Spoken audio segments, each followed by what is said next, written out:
Olá, sejam todos bem-vindos a mais uma edição do Integrity Videocast.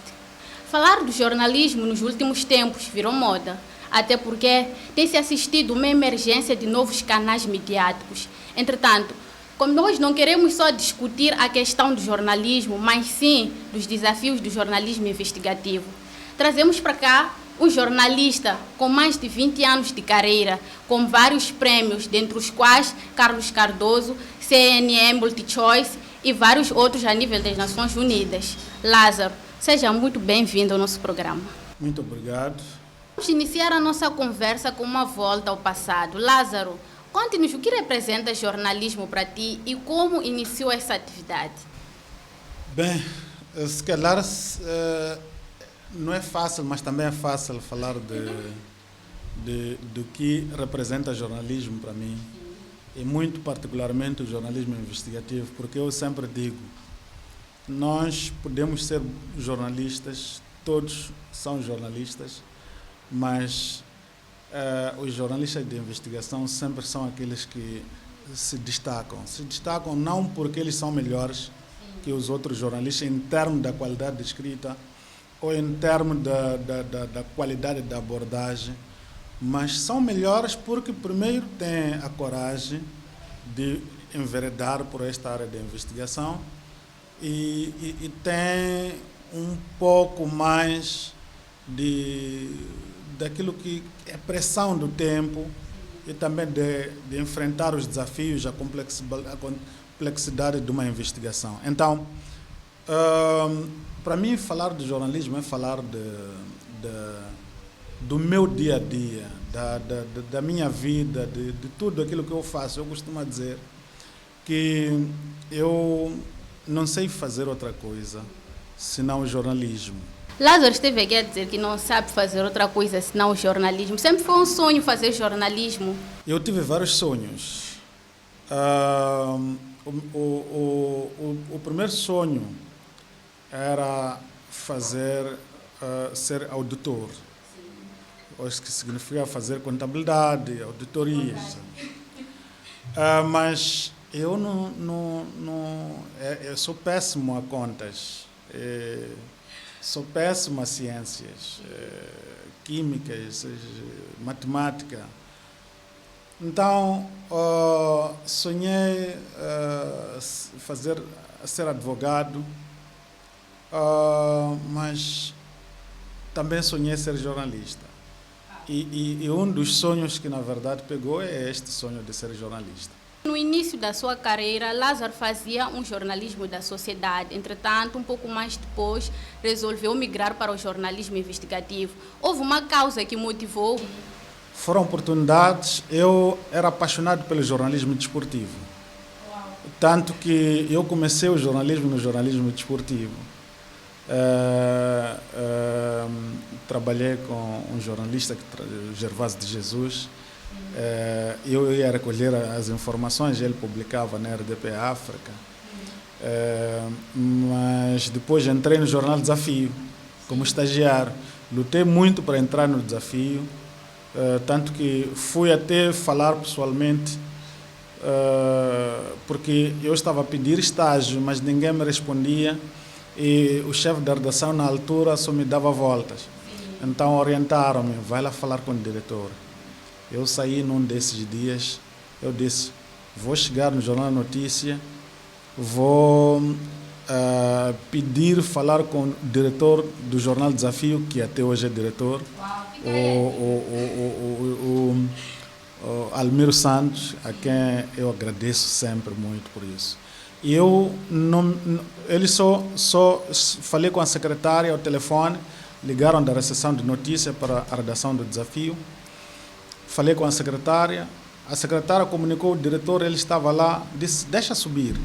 Eu subi, quando falei com o diretor, cheguei ali, eu disse, peço estágio, eu venho pedir estágio. Já há bastante tempo que estou a pedir estágio, mas não estão a permitir, quer dizer, não estão a responder. Então, recomendaram-me a vir ter consigo. O diretor perguntou, quer estágio? Sim. Quando é que você quer começar? Eu, hoje mesmo. Então, ele sentou no computador dele, escreveu uma credencial, que eu era estagiário e que podia começar a trabalhar. E comecei assim no jornalismo desportivo. Fiquei no Jornal Desafio quase um ano, a estagiar, sem ganhar sequer um metical. Então, era muita, mas chegou um tempo que eu disse, o que me preocupa agora não deve ser o dinheiro, tem que ser a experiência. Se me permitirem eu ficar pelo menos um ano a trabalhar aqui, pelo menos já terei experiência para enfrentar qualquer redação. Depois de um ano, tínhamos um chefe muito, era insuportável na altura. Ele faleceu, que Deus o tenha. Fez acusações graves contra a minha pessoa. Mas em decurso do que escrevia ou... Uma série de coisas, como, por exemplo, eu gastava muito, quer dizer, o jornal Desafio estava a pagar muito pelo telefone, e que eu é que ligava mais, mas que não era verdade, porque eu não ficava no telefone, nem ficava na redação, porque nem me permitia que eu ficasse na redação. Ele dizia, o teu lugar é nos campos de futebol, nos clubes de futebol, no meio da semana em que você é lá onde você vai recolher as informações para publicar. Então eu não ficava na redação. Havia um texto mal escrito de um dos colegas. Ele disse que é meu texto. Ele insultou-me. Eu estava há um ano, não ganhava nada, mas passava mal. E eu era proibido de usar o carro da redação para ir fazer as minhas coberturas. Eu tinha que ir a pé, porque não tinha dinheiro para a chapa. Então eu tinha que fazer num desses dias. É uma coisa muito curiosa. Eu saí do Jornal Desafio para Costa do Sol a pé. Fui falar com o diretor era diretor executivo, diretor desportivo do Costa do Sol na altura, o Sérgio Cangi. Entrevistei a ele, deu-me as informações, eu voltei a sair do Costa do Sol, subi até o Desafio. Só que passei pelo muro da presidência, eu não sabia que não se passava ali. Então surgiram os guardas da presidência, mandaram-me parar, fizeram uma série de questões. Eu tive que mostrar a credencial, que era jornalista, não sabia. Então largaram-me e disseram, vai do outro lado. Então essas situações, depois de ter feito isso, acusações contra mim, eu fiquei revoltado. Naquele dia mesmo fui despedir o diretor. Eu disse, olha, eu queria preparar o meu trabalho final na escola de jornalismo, porque eu estava na escola de jornalismo. Então, quero terminar o meu trabalho. Ele disse, não, podes fazer o seu trabalho enquanto está aqui a trabalhar. Não há nenhum problema. E nós estamos à espera, estamos em processo, acho que vamos contratar jornalistas e você não precisaria de concorrer. Eu já estava revoltado, não estava em condições de continuar. Então, acabei saindo. Quando saí do Desafio, fiquei uns dias em casa. Depois havia um jornal que estava a ser... era recente, acho que tinha uns 2 meses, chamado Vertical, que era um jornal que foi feito, é um jornal por fax, ainda hoje existe, dos jornalistas que tinham sido indemnizados do Metical, do jornal Metical do Carlos Cardoso, quando decretou a falência após a morte de Cardoso em 2000. Então eles criaram aquele jornal em 2000, acho que foi 2001, mas o jornal começou a funcionar em 2002. Então, nisso eu saio, procuro, quando estávamos a fazer o último exame, já não me lembro do que deram-me para analisar uma notícia do jornal Vertical. E lá tinha o endereço. Eu vi segunda rua perpendicular, que é aqui, na esquina, aqui mesmo no CUP. Então, fui ali. Cheguei ali, pedi falar com o editor, só que o editor estava na faculdade de Direito, estava a estudar, era estudante. Então disseram, não, venha noutra altura. Eu, quando estava a sair, ele estava a chegar. Então disseram, tá bom, não, está aqui. Então eu disse, venho pedir estagiário. Sim. Então podemos assumir que os vários desafios que surgiram na vida de Lázaro, de certa forma, impulsionaram essa mudança de vertente. Sim. Mas uma questão pertinente é que Lázaro é colecionador de vários prêmios, vários títulos na área de jornalismo investigativo. Pode partilhar conosco alguns desafios que já vivenciou num desses trabalhos? Não, os maiores desafios no jornalismo investigativo, primeiro, é definir mesmo o que é uma investigação. Exatamente. Este é o primeiro grande desafio. Se calhar, encontrar a matéria para uma investigação. Porque há muita gente que acha que o que eles produzem é uma investigação, mas que, na verdade, não é investigação. E muitas vezes é uma boa reportagem, uma reportagem do fundo, ou uma grande reportagem que ele produziu. E ele acha que, porque contactou várias fontes, então é uma investigação. Não é investigação. Este é o primeiro elemento que é muito fundamental quando nós queremos fazer uma investigação. O primeiro grande desafio é a definição do tema da investigação. Mas, assumindo que é um dos grandes desafios, nós podíamos olhar para o que é feito em Moçambique e verificar que há realmente jornalismo investigativo? Mas deixe-me primeiro ir para os desafios, não é? Depois, então, este é o primeiro desafio. O segundo maior desafio na investigação é na verdade, a conquista das fontes para te revelar as informações ou conseguir aquilo que você pretende, as evidências de uma investigação. Porque não basta você pode ter uma investigação, ter todas as hipóteses, ter todo o problema definido devidamente. Mas, se calhar, tu não vais ter as fontes. Sim. E nenhuma fonte pode estar disponível para falar. E se as fontes não querem falar, ou a tua investigação fica parada, ou deixa de existir, ou então você tem que se reinventar. Sim. Tem que saber definir. Se estas fontes não querem falar, mas provavelmente a mesma informação pode existir outras fontes que não sejam aquelas que você mapeou. Sim. Então, este é o primeiro grande desafio. Mas há outro desafio, que é, às vezes, depois de recolher a informação, saber o que é relevante, o que não é relevante para constituir no corpo do meu texto. Sim. Então, mas também há outros desafios, que é o tempo.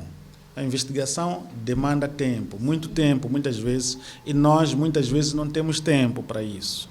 E, além de tempo, tem recursos. Há investigações que exigem muitos recursos. Então, todos esses são desafios. É por isso que tu tens, muitas vezes, se calhar, respondendo à tua questão, poucos jornalistas na área de investigação. E esses poucos jornalistas da área de investigação dá a impressão de que no jornalismo investigativo, quer dizer, em Moçambique não há jornalista de investigação, não há jornalismo investigativo. Mas esses jornalistas não exercem justamente por causa dessas situações. Tempo, recursos. Quando falo de tempo e recursos, só a definição de uma pauta de uma investigação. Definir o que é uma investigação. Ok, está-se a dizer, por exemplo, há uns que partilharam num grupo de WhatsApp, não sei se estão lá alguns de vocês. Muito provavelmente. Era sobre uma investigação sobre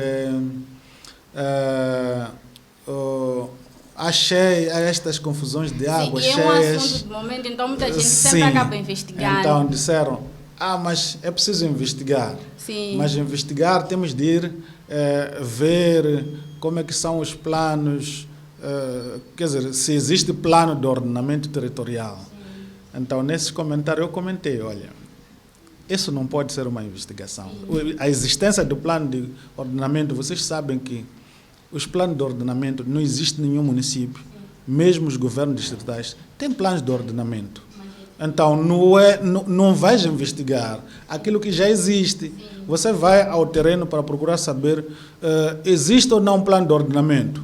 Vais saber sim existe, vais dizer, afinal existe plano de... Então, tu não estás a investigar nada. A investigar é o quê? Sim. É tu dizer que há plano de ordenamento, sim, mas esses planos não funcionam. Yeah. E ninguém sabe de nós por que esses planos não funcionam. Então, a investigação é justamente para trazer as causas que fazem com que esses planos de ordenamento não funcionam. E quando a gente faz uma pergunta, sempre vai levantar uma hipótese. Exatamente. Qual é a hipótese? Por que os planos de ordenamento dos municípios não funcionam? É uma pergunta, mas a resposta pode ser provavelmente porque é algo propositado, que tem a ver com questões ligadas à corrupção.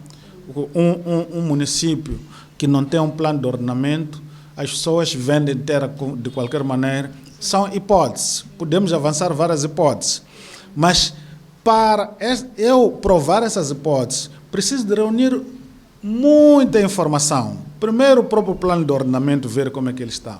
Depois, consultar especialistas. Então, esse todo o processo, eu quando comentei isso, praticamente ninguém mais comentou sobre... eu quero ir para isso. Porque era uma verdade que muitas das vezes nos recusamos a aceitar. Sim, porque a investigação... Queremos divulgar a informação, não queremos fazer o jornalismo. Exatamente, porque a investigação é o quê? É você trazer aquilo que ninguém sabe. Exatamente. Que está escondido. Sim. Se tu trouxeres que, olha, uma informação e provar que os planos de ordenamento dos municípios em Maputo ou na Matola não funcionam porque a ausência do processo de ordenamento ele facilita a acumulação de terra por parte dos atores municipais, como os presidentes do município, os vereadores, eles sei lá o que é. Então, eles bloqueiam todo o processo de planificação do ordenamento territorial. E se tu mostrar com evidência isso, é uma investigação. Ninguém sabe, só sabe que não funcionam os planos dele. Então, a investigação é isso. Exatamente. Nos trabalhos de Lázaro, nós temos um que por acaso acabou concorrendo com ele, conseguiu o prêmio Carlos Cardoso, que é sobre aborto, legalizar ou não. Sabemos que até hoje é um tema sensível discutir. Gostávamos de saber do Lázaro como foi abordar essa questão numa sociedade muito fechada. Mas Lázaro vai responder essa questão logo depois do intervalo. Vamos a um pequeno intervalo, fique desse lado.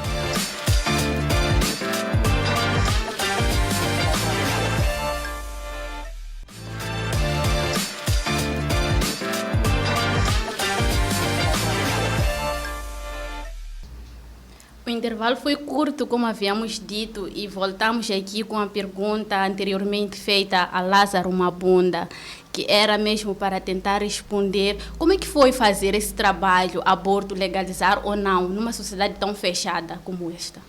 Na altura, havia um problema muito sério em Moçambique. Foram publicados vários artigos, havia uma onda de aborto aqui em Maputo. Muito séria. Sim. Então,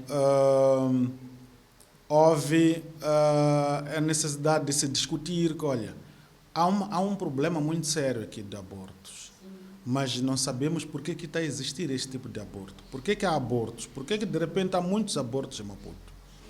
Então, eu tive que fazer um trabalho para perceber um pouco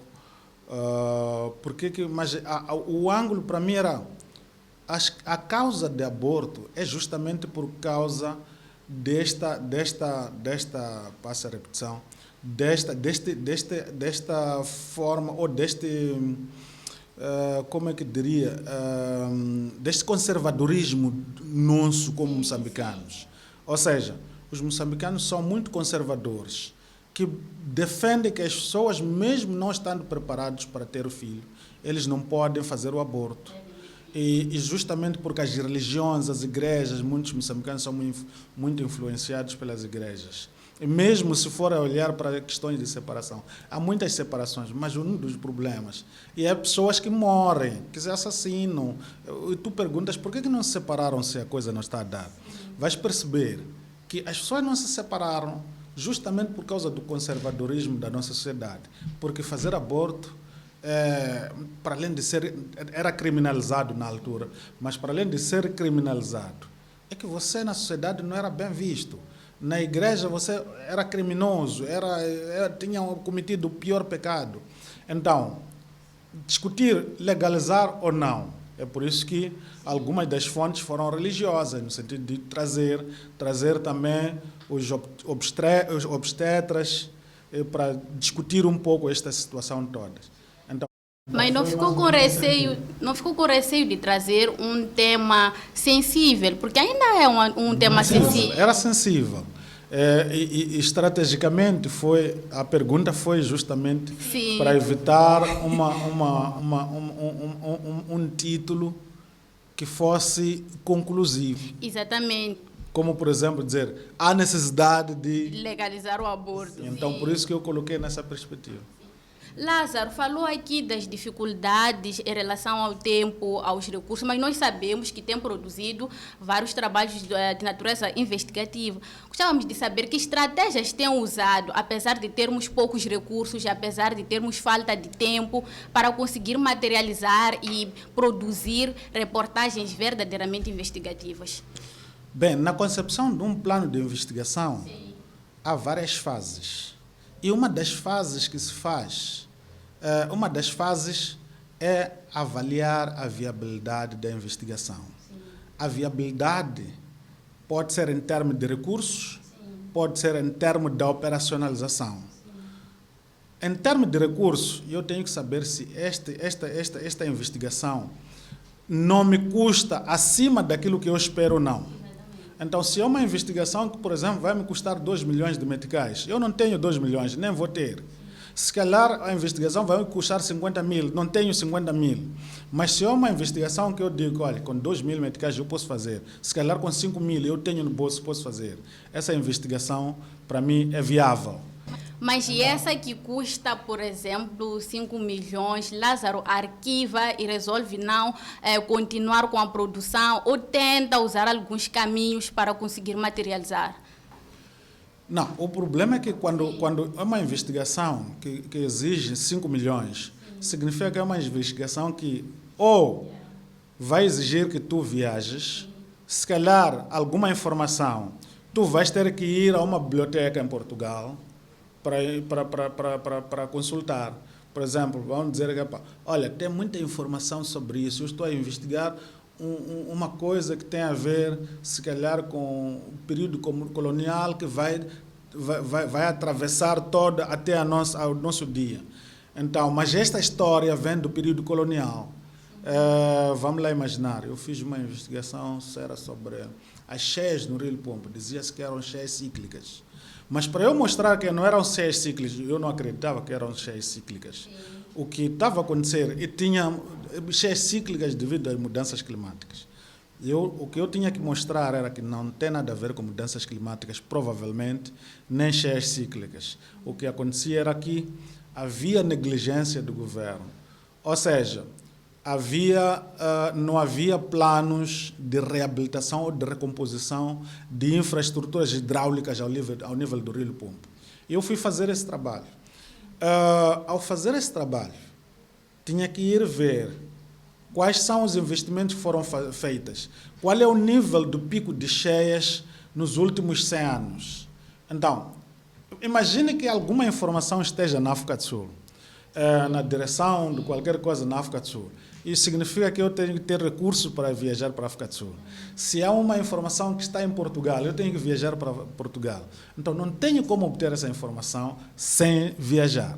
Então, esta investigação acarreta custos. Significa que eu não tenho como fazer uma investigação desta natureza.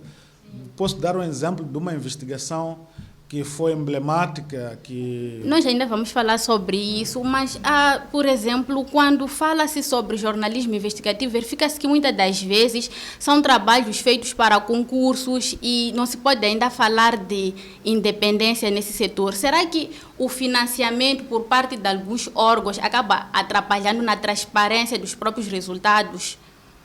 O que eu sei é que há concursos jornalísticos que são promovidos por algumas organizações e algumas empresas. Mas mesmo havendo organizações que financiam investigações, as organizações geralmente têm uma área. Sim. Por exemplo, se é o CIP, pode dizer que, olha, nós financiamos investigações na área que nos interessa, corrupção. Então, pode concorrer para isso. A questão da independência está garantida, porque não significa que o CIP ou outra organização, MISA ou qualquer que tenha interesse, vai censurar o seu trabalho. Não, eles definem os termos de referência. A investigação que nós queremos tem que ter esses elementos todos. Se reúne esses elementos, para nós está tudo bem. Então, cabe assim tu produzires o trabalho e responder todos aquilo que é exigido. Grande parte das organizações internacionais, mesmo as que financiam, trabalham como fundo de investigação jornalística que existe no mundo, eles têm esta linha que eles dão orientações. Nós trabalhamos na área de transparência. Nós temos um fundo para a área do ambiente, para a área de mudanças climáticas. Você escolhe o tema, vai escolher o ângulo, tudo, vai definir. Então, eles não vão interferir, só vão dar orientações. O foco é este. Não pode sair desse foco. Se tu produzes uma investigação que se calhar não interessa, tá bom, pode até publicar, mas se é concurso, significa que você pode não ganhar concurso. Sim. Muitas das vezes, o jornalista investigativo é conotado como aquele militante, aquele que persegue, aquele que quer descobrir coisas. Lázaro nunca sentiu medo numa peça jornalística investigativa, teve necessidade de travar e ver que não, agora vou parar, esse é um assunto muito sério, vou parar. Isso, em grandes investigações, isso não vai faltar. Não vai faltar. Há investigações que provavelmente tu não vais fazer. Justamente porque, quando eu estava a falar da viabilidade, por exemplo, falei de viabilidade financeira, se é viável ou não. Mas tem outra viabilidade que tem que ser analisada, que é o risco. Se é viável fazer isto ou não. Porque o risco também tem que ser analisado. A análise do risco, e eu tenho de analisar o risco, tenho de categorizar o risco ou classificar o risco, se é baixo, se é médio, se é alto, e em função disso tenho que avançar para uma investigação, porque também não vais fazer uma investigação quando tu tens maior probabilidade de fazer a investigação e no dia seguinte, se calhar na mesma semana, deixar de existir. Não vais fazer. Também não se recomenda que o jornalista seja um suicida também. Então, a avaliação de risco faz parte da viabilidade de uma investigação. Então, já tive trabalhos que eu deixei de fazer, justamente porque não havia segurança. Não havia, o risco era muito elevado. Como, por exemplo, investigar negócio de droga. Negócio de droga. E você ter que... A informação está lá, com os próprios drogados, com os próprios que fazem negócio de drogas. E às vezes você tem que usar a técnica de infiltração ou de disfarce. Então, se tu usas essa técnica de disfarce, eu sei que o risco é muito maior, mas eu posso arriscar. Se não moro, paciência, fiz o meu nome, publiquei uma história muito grande, mas se a coisa correr mal, correu mal. Paciência. Então, há estas situações. Então, já tive situações que eu não escrevi, mas também já tive investigações que eu publiquei e fiquei quase a tremer, com medo do que poderia vir a acontecer no dia seguinte ou dias subsequentes. Mas já há investigações que eu publiquei e mantive-me... Às vezes você tem que se dar força, mesmo com medo. Você sair, dar volta, as pessoas às vezes perceberem que, olha, esta pessoa está livre, o que confia, e às vezes isso é bom. Nós sabemos que aqui em Moçambique houve a aprovação da lei que dá direito à informação, mas quando aproxima-se muitas das vezes a órgãos oficiais é difícil. Sim. Como é que Lázaro consegue se reinventar a essa situação, sabendo que temos vários jornalistas investigativos que querem emergir, então querem umas dicas? Investigação sempre vai ser um desafio. O acesso à informação para a investigação sempre vai ser um grande desafio. Ninguém oferece a informação. Há países que já eles dão a informação sem nenhum problema. Mas o Moçambique, eu acho que vamos levar, se calhar, mais décadas para continuarmos a ter a informação que nós queremos. Se tu hoje procurar uma informação sobre o processo do INGD, este de calamidades, que o Banco Mundial ordenou que eles devolvessem o valor. Se tu fores a pedir, essa informação é de interesse público. Se fores a pedir, ninguém vai te dar. Mas tu podes, dentro da instituição, muitas vezes na investigação explora-se as contradições internas dentro da instituição para obter a informação. Hoje, muitas vezes é mais fácil obter mais informações, porque há muita gente disponível que está frustrada dentro da instituição, está disponível. É por isso que tu tens todos os dias documentos a serem vazados no WhatsApp. Quem que vazou? É um funcionário descontente. Então, numa instituição, quando se pretende, por exemplo, queres fazer uma investigação como esta do INGD, obter essa informação, primeiro tem que procurar saber quem são as pessoas que possam ter aquela informação, fora a diretora-geral, fora aquela gente que está envolvido, que está interessada. Há outras pessoas que tiveram essas informações. Não só ao nível do INGD. Aquela informação foi para o ministro Max Tonella, que é o ministro das Finanças. Ao nível do Ministério das Finanças, significa que há pessoas que tiveram acesso à mesma informação. E esta informação, ao nível do gabinete do primeiro-ministro, também chegou. Então, alguém ao nível do Ministério do gabinete do primeiro-ministro tem essa informação. O mais importante, o sucesso de uma investigação depende de um bom mapeamento das fontes. A nossa conversa encerra por aqui. Lázaro, muito obrigado pela sua presença no nosso programa Integrity Videocast. Se eu pudesse, eu largaria tudo e viveria simplesmente do jornalismo investigativo. É com a frase do nosso convidado que encerramos mais uma edição do nosso programa. Não esqueça de seguir nas nossas plataformas digitais, Facebook, Instagram, YouTube, Media Lab. Até a próxima.